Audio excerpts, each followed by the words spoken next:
కోటిలోని Osmania medical కాలేజీలో ragging కలకలం రేపుతోంది. పలువురు విద్యార్థులపై వేటు పడింది.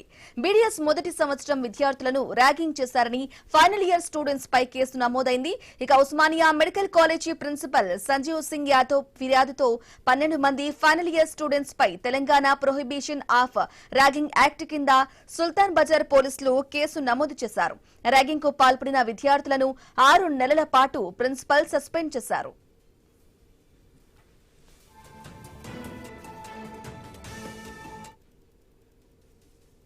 మెడికల్ కాలేజీ ప్రిన్సిపాల్ గారు ఫిర్యాదు ఇవ్వడం జరిగింది. ఇట్లా 12 మెంబర్స్ మీద వాళ్ళు జూనియర్స్ పిల్లల్ని ర్యాగింగ్ చేస్తారని చెప్పేసి, సో దాని మీద మేము కేసు రిజిస్టర్ చేసి ఇన్వెస్టిగేషన్ స్టార్ట్ చేయడం జరిగింది.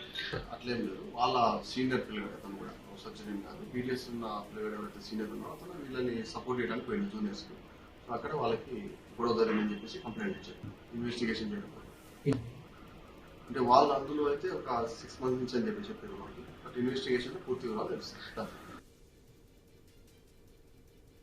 నేను వార్డన్లో యాంటీ ర్యాగింగ్ వాళ్ళందరూ పిలిచి వాళ్ళకి సంజాయించేట్లు చేయకండి అని 9th మార్నింగ్ జరిగింది. మార్నింగ్ నుంచి సాయంత్రం దాకా 10th క్వైట్ ఉన్నారు, కానీ 11th మళ్ళీ కంప్లైంట్స్ వచ్చినాయి. మళ్ళీ వాటర్ తెచ్చుకోమని చెప్పి, స్విగ్గీ జొమాటో ఆర్డర్స్ తీసుకురామని చెప్పి, తర్వాత కూలర్లో వాటర్ నింపుకోమని, irrespective of the time night రాత్రి పిలిచి వాళ్ళతో పని చేయకపోతే సిట్అప్ చేయించుకోవటం, చైర్ లేకుండా కూర్చోవటం.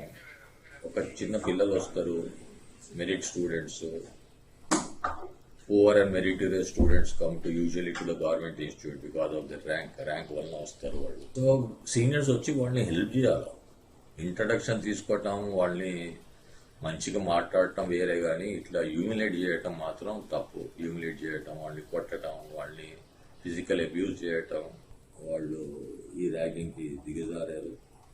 తర్వాత చట్టం ప్రకారం యూజీసీ రూల్స్ ప్రకారం we call the parents, inform them, then